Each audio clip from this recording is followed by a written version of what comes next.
pagi, siang, sore maupun malam, siapapun yang melihat video ini. Pada kesempatan kali ini, izinkan saya memperkenalkan diri. Nama saya Junafid Kusuma Novianto dari Prodi Teknik Informatika dengan NIM 24051204206. Saya berasal dari kelas TIF Angkatan 2024. Pada kesempatan kali ini, saya ingin mempresentasikan tentang analisis faktor performa murid terhadap nilai yang berada dalam mata kuliah Sains Komputasi dan diampu oleh Ibu Farhana Mar'i. Pada kesempatan kali ini saya ingin menjelaskan hasil praktek saya. Yang pertama pada slide latar belakang. Nah, di sini itu di dalam dunia pendidikan setiap siswa itu memiliki tingkat performa belajar yang berbeda-beda. Ada siswa yang memiliki motivasi tinggi, ada juga yang rajin hadir, dan juga ada pula yang memiliki jam belajar yang lebih banyak di rumah. Semua faktor ini tentu berpengaruh terhadap nilai akhir yang mereka peroleh. Namun seberapa besar pengaruh masing-masing faktor tersebut belum tentu terlihat secara langsung. Oleh karena itu, dalam penelitian ini saya mencoba untuk menganalisis hubungan antara motivasi belajar, kehadiran, dan jam belajar terhadap nilai akhir yang bisa diperoleh oleh siswa. Dan dengan menggunakan model MLR atau Multiple Linear Regression. Nah, kenapa saya memilih model ini? Karena model ini tuh dapat menggambarkan hubungan linear antara lebih dari satu variabel yang bebas terhadap satu variabel yang terikat, dan dapat digunakan untuk memprediksi hasil akhir dengan akurasi yang cukup baik. Pada slide ini saya akan menjelaskan tentang tujuan penelitian saya. Yang pertama yaitu untuk mengetahui pengaruh motivasi belajar, kehadiran, dan jam belajar terhadap nilai akhir siswa. Setelah itu yang kedua, membuat model regresi linear berganda atau MLR atau Multiple Linear Regression untuk memprediksi nilai akhir siswa berdasarkan ketiga faktor yang sudah disebutkan tadi di poin pertama.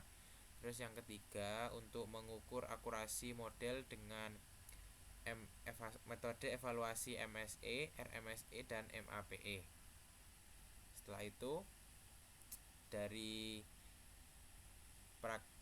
penelitian tadi saya menggunakan dataset yang berisi 50 data siswa dengan 4 variabel utama, yaitu ada X1 yaitu motivasi belajar, dinilai dari skala 1 sampai 10. Setelah itu X2 ada kehadiran siswa, ini dalam persen kehadirannya. Setelah itu X3 ini adalah jam belajar perharinya dan satuannya adalah jam. Setelah itu yang terakhir ada nilai akhir atau Y dengan rentang 0 sampai 100. Setelah itu data ini tuh disusun secara realistis agar menggambarkan kondisi nyata di mana motivasi dan kehadiran tinggi umumnya berhubungan dengan nilai yang baik. Nah, data yang bersifat realistis ini bisa mendapatkan prediksi nilai akhir siswa dengan mengetahui data-data dari motivasi belajar, kehadiran siswa, dan jam belajar perharinya. Selanjutnya yaitu adalah model regresi linear berganda atau MLR.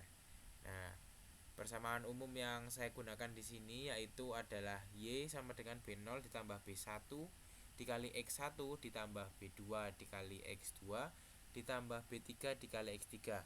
Nah, Y ini adalah nilai akhir siswa. Setelah itu X1, X2, X3 ini adalah variabel utama yang tadi. Setelah itu B0 ini adalah interceptnya. Setelah itu B1, B2, dan B3 ini adalah koefisien regresi yang menunjukkan seberapa besar pengaruh tiap faktor terhadap nilai. Setelah itu dari hasil perhitungan yang saya sudah lakukan di Octave diperoleh yaitu B0 adalah 5,23, Setelah itu B1 adalah 2,15, B2 0,48, dan B3 1,72. Jadi persamaan akhir yang saya dapatkan yaitu Y sama dengan 5,23 ditambah 2,15 dikali X1 ditambah 0,48 dikali X2 dan ditambah 1,72 dikali X3. Nah, ini berikut adalah contoh perhitungan prediksi. Langkah pertamanya yaitu kita harus membentuk matriks X dan Y. Contohnya untuk misalnya 5 data awal motivasinya ada 8, 7, 9, 6, dan 8. Terus kehadirannya ada 90%, 85%, 95%, 80%, dan misalnya 88%. Terus jam belajarnya mungkin ada yang 3, ada yang 2, 4, 2, 3. Nah, dan nilai akhirnya ada yang dapat 85, 78, 92, 75, dan 84. Kita ambil satu barisnya aja di awal, yaitu dengan untuk siswa dengan motivasi 8 dan kehadiran 90% dan jam belajarnya 3. Nah, kemudian kita tambahkan kolom 1 di depan untuk nilai intercept sehingga bisa menjadi matriks 1, X1, X2, dan X3.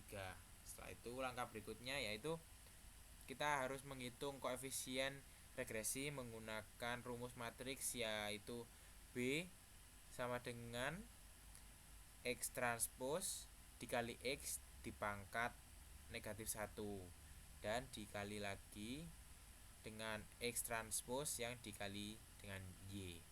Oke, dari hasil perhitungan tersebut pada oktav saya sudah memperoleh yaitu yang seperti di sini tadi. Nah, B0 sama dengan ini, B1 2,15, B2 0,48, B3 1,72. Sehingga persamaannya tadi sudah ditemukan di sini. Oke. Artinya setiap kenaikan 1 poin motivasi belajar, nilai siswa itu meningkat sekitar 2,15 poin. Nah, setelah itu setiap 1% kehadiran nilai meningkat sebanyak 0,48%, 0,48 poin lah. Setelah itu dan setiap tambahan 1 jam belajar per hari, nilai murid itu pasti akan meningkat sebanyak 1,72 poin. Nah, di sini kita sudah yang tadi sudah saya katakan, ini kita ambil satu baris data, kita masukkan ke rumus yang tadi, yaitu Y prediksi sama dengan 5,23 ditambah 2,15 dikali 8 ini ditambah 0,48 ini B2 dikali 90 ditambah 1,72 yang ini B3 dikali jam belajarnya yaitu 3 jam. Nah, dan kita mendapatkan hasil 70,79. Nah, dibandingkan dengan nilai aktual misalnya yang 85 ini masih selisih atau errornya yaitu kita menggunakan rumus Y dikurangi Y prediksi. Nah, errornya di sini mungkin Y-nya itu 85 tadi. Y-nya 85 dapat nilai 85 dikurangi Y prediksinya ini 70,79 dan menghasilkan 14,21. Selanjutnya yaitu adalah evaluasi model. Nah, untuk mengukur ketepatan model ini kita menggunakan 3 metode evaluasi utama, yaitu yang pertama MSE atau Mean Squared Error. Nah, di sini kita menggunakan rumus 1/n terus dikali sigma dalam kurung Y dikurangi Y prediksi dipangkatkan 2. Nah, dari situ kita mendapatkan hasil 17,84. Setelah itu ada RMSE, nextnya Root Mean Squared Error. Kita menggunakan rumus yaitu akar dari MSE ini. Nah, rumus dari RMSE itu adalah akar MSE. Jadi kita akarkan 17,84 ini dan hasilnya menjadi 4,22. Setelah yang ketiga ada mean absolute percentage error atau MAPE. Nah, kita di sini menggunakan rumus 1/n sigma. Ini absolut ya nilainya. Y dikurangi Y prediksi per Y dikali 100%. Nah, nanti hasilnya kita mendapatkan 5,1%. Artinya, model ini memiliki akurasi sekitar 94,9% dan tingkat kesalahan rata-rata kurang lebih 5%. Nah, grafik analisis ini. Nah, sebelum dilakukan analisis, data terlihat tersebar tanpa pola yang jelas antara faktor performa dan nilai siswa. Namun setelah dilakukan perhitungan dan diterapkan model regresi, terlihat adanya garis lurus regresi yang menunjukkan hubungan linear antara variabel-variabel tersebut. Nah, semakin tinggi motivasi, semakin tinggi rajin hadir, dan semakin lama waktu belajar, maka nilai siswa cenderung meningkat. Garis regresi ini memperjelas arah hubungan dan menunjukkan bahwa model MLR ini berhasil mengidentifikasi pola yang konsisten di dalam data. Nah, ini grafik sebelum penelitian. Jadi grafiknya tersebar tanpa pola yang jelas antara faktor performa dan nilai akhir siswa. Setelah itu ini yang sesudah di penelitian, ini ada garis regresi. Nah, jadi terlihat adanya garis lurus ini tuh menunjukkan hubungan antara linear antara variabel-variabel tersebut. Nah, ini ada. Nah, oke, next. Saat simpulan. Jadi, metode multiple linear regression ini efektif ya untuk menganalisis hubungan antara faktor performa dan nilai siswa. Satu yang kedua ada ketiga faktor tadi itu memiliki pengaruh positif dan signifikan terhadap nilai akhir. Setelah itu yang ketiga nilai MSE tadi kita mendapatkan 17,84. Ini setelah itu metode RMSE kita mendapatkan 4,22 dan MAPE kita mendapatkan 5,1%.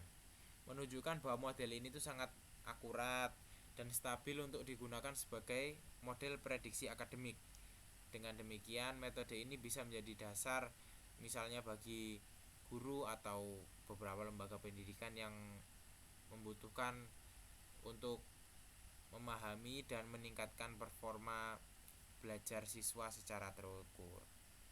Nah, ini penutup. Sebagai penutup, penelitian ini memperlihatkan bagaimana metode komputasi dalam penelitian ini menggunakan metode komputasi seperti regresi linear MLR itu tadi bisa diaplikasikan secara nyata dalam dunia pendidikan. Kedepannya penelitian dapat dikembangkan dengan menambahkan variabel-variabel lain seperti metode pengajaran, lingkungan belajar mungkin, atau dukungan keluarga agar model bisa menjadi lebih lengkap lah, lebih komprehensif. Nah, baik. Nah, sekian dari presentasi saya. Terima kasih atas perhatiannya. Mohon maaf jika ada salah kata. Wassalamualaikum warahmatullahi wabarakatuh.